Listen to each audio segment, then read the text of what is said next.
अब तो ऑफिशियल हो गया है कि ईरान ने इस जंग में बाजी मार ली है। मेरी मत मानो, अमेरिका की अपनी डिफेंस इंटेलिजेंस एजेंसी यानी कि DIA रिपोर्ट दी है। रिपोर्ट में लिखा है कि ईरान के न्यूक्लियर ठिकानों पर हमला हुआ, ईरान को नुकसान भी हुआ, लेकिन ये ठिकाने पूरी तरह बर्बाद नहीं हुए हैं।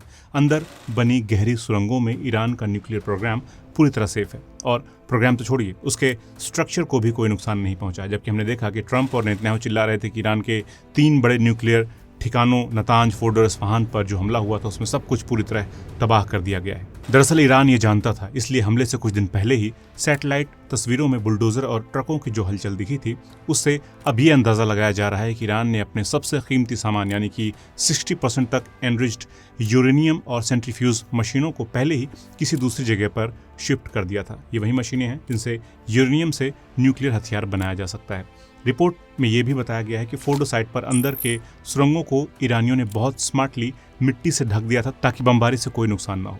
ट्रंप की टेबल पर जब ये रिपोर्ट पहुंची तो ये कमक पगला गया और बोला सब फेक है, हमले में ईरान तबाह हो चुका है, मीडिया गलत है, ये रिपोर्ट गलत है, सब गलत है। Press is very disrespectful. I saw CNN fake news. Experts कह रहे हैं कि ईरान ने जानबूझकर अपने न्यूक्लियर सामान को वक्त रहते कहीं और छिपा दिया था। ऐसे में अगर ईरान चाहे तो फिर से धीरे धीरे वो अपने प्रोग्राम को शुरू कर सकता है।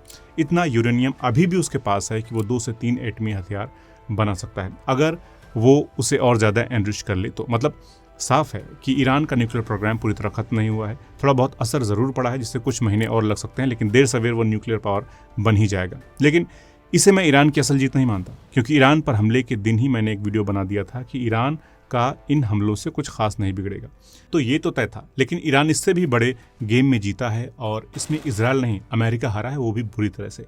अमेरिका और इजराइल का प्लान सिर्फ न्यूक्लियर ठिकानों को तबाह करना नहीं था, वो बड़े गेम पर काम कर रहे थे। और अगर उनका प्लान सक्सेसफुल हो जाता तो ये 21st सेंचुरी का सबसे तगड़ा ऑपरेशन होता, जिसका नाम उन्होंने रखा था ऑपरेशन राइजिंग लायन। ये नाम अपने आप में बहुत कुछ बयां करता है। ये सिर्फ एक फौजी ऑपरेशन नहीं है, बल्कि एक इशारा है उस ईरान की तरफ जो इस्लामिक क्रांति से पहले था। जब ईरान में शाह की हुकूमत थी तो मुल्क का झंडा कुछ और था। उसमें एक शेर बना होता था जिसके हाथ में तलवार होती थी और पीछे सूरज का निशान। ये शेर और सूरज वाला निशान पुरानी ईरान की ताकत, रॉयल फैमिली और वेस्टर्न मुल्कों की तरफ झुकाव की पहचान था। हम सब जानते हैं कि 1979 की इस्लामिक क्रांति के बाद ये झंडा बदल दिया गया और उसकी जगह पर इस्लामी सोच पर आधारित एक नया झंडा है। लेकिन जो लोग आज की ईरानी सरकार से नाराज हैं या जो दूसरे मुल्कों में हैं, वो फिर से उसी पुराने झंडे और पहचान की बात करते हैं। अभी जब अमेरिका और इजराइल ने मिलकर इस ऑपरेशन का नाम राइजिंग लायन रखा तो ये सिर्फ कोई नाम नहीं है, बल्कि सोच समझकर रखा गया एक इशारा था। मतलब वो चाहते हैं कि ईरान में खामेनेई को हटाकर फिर से वैसा ही निज़ाम लाया जाए जैसा शाह के वक्त था, जो अमेरिका और वेस्टर्न मुल्कों का करीबी हो। इनकी कोशिश ईरान के लोगों को उकसाने की थी ताकि उनको ये यकीन दिलाया जाए कि आज जो हुकूमत है वो उनकी असली पहचान नहीं है और उन्हें पुरानी विरासत की तरफ लौटना चाहिए। अक्सर नेतन्याहू भी अपने भाषणों में ईरान की पब्लिक को ये संदेश देता रहता है कि उन्हें अपनी गवर्नमेंट का विरोध करना चाहिए। मतलब ये दोनों विक्रम बैताल यानी अमेरिका और इजराइल चाहते हैं कि ऐसा कुछ करो कि थोड़े में ज़्यादा काम हो जाए, हम इशारा करें और वहाँ सिविल वॉर हो जाए, लोग भी उन्हीं की मरें, नुकसान भी उन्हीं का हो और कंट्रोल बस हमारा हो जाए। इसीलिए वो सैंक्शंस लगाता है ताकि ईरान में गरीबी बढ़े, लोग परेशान हों और फिर वो क्रांति भड़काए और सत्ता पर अपना प्यादा बिठा दे। इस बार दोनों ने मिलकर प्लानिंग खूब की थी। ईरान ने कहा कि उसने इस जंग के दौरान सिर्फ 12 दिनों में 700 मोसाद के एजेंट्स पकड़े हैं। मतलब ये वो हैं जो पकड़ में आ गए हैं। सोचिए किस लेवल की प्लानिंग की गई थी, लेकिन ये तो कुछ भी नहीं है। आइए इस वीडियो में समझते हैं कैसे ईरान ने अमेरिका और इजराइल के गेम प्लान को पूरी तरह से बर्बाद किया है। तो दोस्तों, कहानी शुरू होती है 13 जून को इसी साल, जब बयानबाजी से हटकर इजराइल बमबाजी पर उतारू हो गया और 13 जून की सुबह सुबह इजराइल ने ईरान पर हमला कर दिया। ईरानी राजधानी तेहरान में जोरदार धमाके सुने गए और सोशल मीडिया पर आए वीडियो में देखा कि कैसे पूरी राजधानी रात में धमाकों की रोशनी से चमक उठी। लेकिन ये आग सिर्फ तेहरान तक नहीं रुकी। इसके बाद इस्फहान, तबरीज, करमानशाह, हमदान, कुम और पेरनशाह जैसे शहरों में भी धमाके हुए। ये वो जगह हैं जहां ईरान के न्यूक्लियर और फौजी ठिकाने मौजूद हैं। Natanz nuclear site, अराक heavy water reactor और पार्चिन मिलिट्री कॉम्प्लेक्स पर भी अलग से हमले हुए। सैटेलाइट तस्वीरों में दिखा कि नतांज में काफ़ी नुकसान हुआ है। हालांकि अब एक्सपर्ट्स ने माना है कि नुकसान ज़्यादा नहीं हुआ। शुरुआती 24 घंटे ईरान के लिए काफ़ी मुश्किल भरे थे।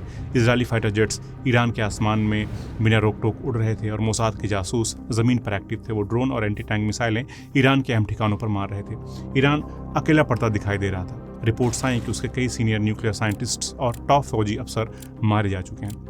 फिर जैसा कि सबने देखा कि ईरान ने भी पलटवार किया। उसकी लहरों की तरह घूमते हुए हथियार और बैलिस्टिक मिसाइलें इजराइल पर दागी गईं। कुछ तो इंटरसेप्ट हो गए, लेकिन कुछ मिसाइलें तेल अवीव तक पहुंची और वहां तबाही मचाने लगी। ईरान की मिसाइलें इतनी सटीक थीं कि इजराइल के सेंट्रल मिलिट्री कमांड सेंटर को भी उड़ा डाला। भयंकर तबाही खबरें इजराइल से भी आने लगीं। जो कुछ उस वक्त हो रहा था वैसा मंजर इस इलाके ने पहले कभी नहीं देखा था। ऐसी मिसाइल तो इजरायलियों ने देखे ही नहीं थे। इन मिसाइलों के आगे तो हिजबुल्लाह और हमास के रॉकेट बच्चों के खिलौने जैसे लगने लगे। मिसाइल गिरते देख इजरायली पीएम नेतन्याहू ने अपने लोगों से कहा कि लगता है जंग लंबी चलेगी, सब बंकरों में छुप जाओ। घंटियां और सायरन इजराइल में चारों तरफ बजने लगे। मतलब इस दफे ईरान ने इजरायलियों को जंग का मजा कायदे से चखा दिया। मिसाइलों के फौरन बाद ईरान ने 100 से ज्यादा ड्रोन्स और इजराइल की तरफ भेजे और साफ कहा कि ये तो बस शुरुआत है, और भी ज्यादा बदला लिया जाएगा।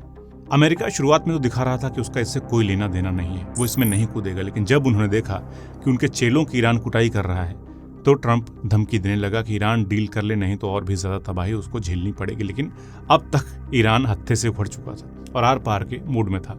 ट्रंप को लग गया कि अगर उसने कुछ नहीं किया तो इजराइल तो निपट लेगा बहुत जल्दी। ईरान का गुस्सा जायज भी था, किसी तरह की डील वो करता भी क्यों। इजराइल ने ईरान में तबाही की पूरी कोशिश की। शुरुआती हमले उन ठिकानों पर किए गए जो radar, air safety, fighter plane और कंट्रोल टावर जैसे अहम साजो सामान के लिए बनाए गए थे। इजराइल की कोशिश ये थी कि वो जो भी एयर डिफेंस सिस्टम है ईरान का उसको वो तबाह करे ताकि आगे और हवाई हमलों के लिए रास्ता साफ हो जाए। इजराइल को ये भी मालूम था कि भले ही उसके हमले कुछ हद तक कामयाब हो जाए, लेकिन अगर उसको ईरान के न्यूक्लियर प्रोग्राम को पूरी तरह खत्म करना है तो वो अकेले नहीं कर सकता है। इसके लिए उसे अमेरिका की सीधी दखलंदाजी की जरूरत पड़ेगी। और आगे हम देखते हैं कि अमेरिका कैसे इस जंग में एंट्री लेता है ताकि ईरान के न्यूक्लियर प्रोग्राम को कुछ वक्त के लिए डिले कराया जा सके। इजराइल चाहता है कि वो न सिर्फ ईरान को न्यूक्लियर बम बनाने से रोके, बल्कि उसके शुरुआती अटैक्स ये दिखाते हैं कि उसका असली निशाना ईरानी हुकूमत को बदलना था। तभी तो अगर गौर करें तो हम देखते हैं कि सभी इजरायली हमलों का टारगेट IRGC यानी कि रिवोल्यूशनरी गार्ड्स के अफसर रहे हैं, जबकि ईरान की रेगुलर फौज की लीडरशिप को जानबूझकर नहीं छुआ गया। इजराइल की कोशिश थी कि वो डिवाइड एंड रूल की पॉलिसी पर काम करे। दरअसल ईरान की दो फौजी ताकतें अक्सर एक दूसरे से टकराती रहती हैं। IRGC का पॉलिटिक्स में दखल है और फंड्स भी उसको ज़्यादा मिलते हैं, तो वहीं ईरान की जो रेगुलर आर्मी है उसको बहुत ज़्यादा अहमियत ईरान में नहीं दी जाती है, क्योंकि सारे बड़े ऑपरेशंस IRGC ही करता है। इसलिए इजराइल को लगा कि अगर वो IRGC को कमज़ोर कर देता है तो हो सकता है कि रेगुलर फौज जो है वो विद्रोह करे या फिर अंदरूनी बगावत ही शुरू हो जाए। और हो सकता है कि मोसाद ने अंदर के कुछ लोगों को सेट भी कर रखा हो, इसीलिए IRGC के अफसरों को ही इजराइल ने निशाना बनाया। लेकिन ईरान भी इससे बेखबर नहीं है और वो डिफेंसिव होकर भी नहीं खेल रहा है। ईरान की भी यही कोशिश है कि वो जैसे तैसे नेतन्याहू को इजराइल की सत्ता से हटा ले। इसके लिए इजराइल ने 2023 से ही इजराइल को सांस नहीं लेने दी है, उलझा रखा है, कभी हमास तो कभी हिजबुल्लाह तो कभी हूथी। इजराइल के अंदर भी इसी लंबी जंग की वजह से नेतन्याहू का भयंकर विरोध हो रहा है। इसलिए जब ईरान ने अभी मिसाइलें दागी तो इजरायली इंफ्रास्ट्रक्चर, मिलिट्री अड्डों को निशाना बनाया और अपनी ताकत का मुजाहिरा पेश किया ताकि नेतन्याहू को कमजोर किया जा सके और उस पर कोई हमला नहीं कर सकेगा, इस मिथ को तोड़ डाले।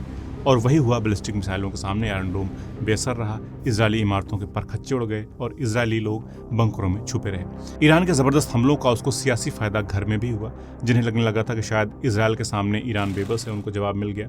और तो और उनकी मिसाइलों की गूंज बाकी अरब मुल्कों तक भी पहुंच गई, जिसका भी उसे फायदा मिला। और जैसा कि सबको मालूम था कि इजरायल की कुटाई के जस्ट बाद अमेरिका ज़रूर जंग में आएगा, तो वो आया। इजरायल हालांकि थोड़ा पहले चाहता था कि अमेरिका आ जाए, लेकिन ट्रंप ने थोड़ा कुटने दिया इजरायलियों को। अब यहाँ समझने वाली बात यह है कि ईरान चाहता था कि जवाब भी वो दे दे, जिससे उसकी ताकत का इजहार भी हो और साथ ही हालात ज़्यादा ना बिगड़ें, ताकि आगे चलकर कोई सुलह रास्ता खुला रहे और पूरा इलाका भी जंग की आग में ना झुलसे। और वैसा ही हुआ। जैसे ही अमेरिका और इजरायल ने सीज फायर की बात की, ईरान मान गया, क्योंकि ना तो उसके न्यूक्लियर ठिकानों को नुकसान पहुंचा, ना तो उसकी सरकार को कोई नुकसान हुआ। उल्टे इजरायलियों को उसने तगड़ा सबक सिखा दिया और मोसाद के एजेंट्स को भी दौड़ा दौड़ा कर पकड़ लिया। दोस्तों, इससे भी ज़्यादा खास बात इस पूरे जंग की ये है कि ईरान ने ये लड़ाई सीधे अपनी मिसाइलों के जरिए लड़ी, क्योंकि उसके साथ ही हिजबुल्लाह के पास भले ही आज भी हज़ारों की तादाद में मिसाइलें और रॉकेट्स हैं, लेकिन इस वक्त उनका इस्तेमाल करना सियासी तौर पर बहुत ख़तरनाक हो सकता है। लेबनान की सरकार पहले ही आर्थिक और सियासी संकट में है और उसने हिजबुल्लाह को साफ तौर पर कह दिया है कि ईरान के लिए वो मुल्क को फिर से किसी और जंग में ना घसीटे। इसी वजह से हिजबुल्लाह अभी इस लड़ाई से दूरी बनाए हुए है। हूथी रेबल्स ने साथ देने का वादा किया, लेकिन इसके बावजूद ईरान ने खुद इस बार सीधे तौर पर अमेरिकी ठिकानों को निशाना बनाया, ताकि जो अरब के मुल्क अमेरिका के साथ हैं उनको भी ईरान की ताकत का अंदाज़ा लगे और वो भी मेंटली तैयार हो जाएं ये मानने के लिए कि मिडिल ईस्ट का नया बॉस ईरान ही है। मतलब इन हमलों से देश के अंदर और बाहर सभी दुश्मनों को वो दिखा सके कि उसमें दम है और वो मजबूत है। उसकी सरकार गिराना बिल्कुल भी आसान नहीं है। यहाँ पर एक बात और काबिल गौर है कि ईरान ने पहले ही चेतावनी दी थी कि अगर उनके न्यूक्लियर प्रोग्राम पर हमला हुआ तो वो न्यूक्लियर प्रोग्राम वाले समझौते से बाहर निकल आएंगे, और उन्होंने ऐसा ही किया। ईरान की पार्लियामेंट ने एक ऐसा बिल पास कर दिया है जिसमें कहा गया है कि अब वो इंटरनेशनल एटॉमिक एनर्जी एजेंसी से ताल्लुक कम करेगा या पूरी तरह से खत्म कर सकता है। ये एजेंसी दुनिया भर में ये निगरानी रखती है कि कोई मुल्क परमाणु हथियार तो नहीं बना रहा है। ईरान का ये कदम अमेरिका और इजराइल के लिए खतरे की घंटी है, क्योंकि अब ईरान अपने न्यूक्लियर प्रोग्राम को छुपाकर अंजाम दे सकता है। यही ईरान चाहता भी था और इजराइल ने उसके ऊपर अटैक करके उसे एक बहाना दे दिया। मतलब अब इस फ्रंट पर भी ईरान के पाले में ही गेंद गई। और कहाँ तो न्यूक्लियर प्रोग्राम के बहाने खामेनेई को सत्ता से हटाने के ख्वाब ट्रंप और नेतन्याहू देख रहे थे, और कहाँ अब न्यूक्लियर प्रोग्राम भी हाथ से निकल गया है। अब जिस तरह से अमेरिका ने तैयारी की थी वो देखिए। जैसे 16 जून को अमेरिका के बेसों से 32 टैंकर एयरक्राफ्ट यूरोप की ओर रवाना हुए। ये सारे जहाज उन एयरबेसों पर उतरे जहां से आमतौर पर मिडिल ईस्ट के ऑपरेशंस चलते हैं। ये कोई ट्रेनिंग मिशन नहीं था। टैंकर एयरक्राफ्ट्स की ऐसी फ्लीट जिसमें 200 से ज्यादा लड़ाकू विमानों को एक साथ ऑपरेट करने की ताकत रखता है, उसको लगाया गया। दूसरी तरफ दुनिया के दूसरे कोने में यूएसएस निमित्ज नाम का एयरक्राफ्ट कैरियर जो वियतनाम के बंदरगाह पर रुकने वाला था, उसने अपनी यात्रा को कैंसिल किया। साउथ चाइना सी छोड़कर सीधे मिडिल ईस्ट की तरफ बढ़ रहा था, जहां पहले से मौजूद अमेरिकी नौसेना की जो नेवी की जो उसकी फ्लीट थी उसके साथ जुड़ने वाला था।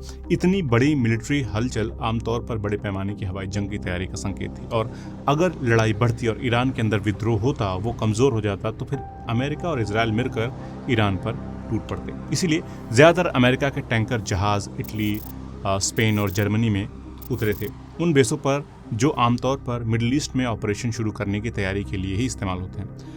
स्पेन का मोरो एयरबेस इसका एक बड़ा उदाहरण है। यहाँ से ऐसे टैंकर जहाज उड़ते हैं जो हवा में ही B-2 बॉम्बर्स में तेल भरते हैं, जिसका अमेरिका ने इस्तेमाल आगे किया।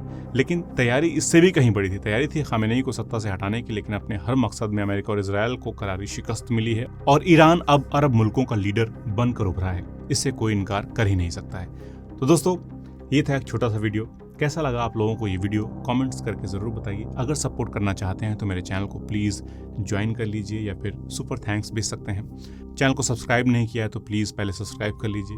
तो जल्द मिलते हैं ऐसे ही किसी और मज़ेदार वीडियो में। तब तक के लिए अपने दोस्त रोहित उपाध्याय को दीजिए इजाज़त। नमस्कार।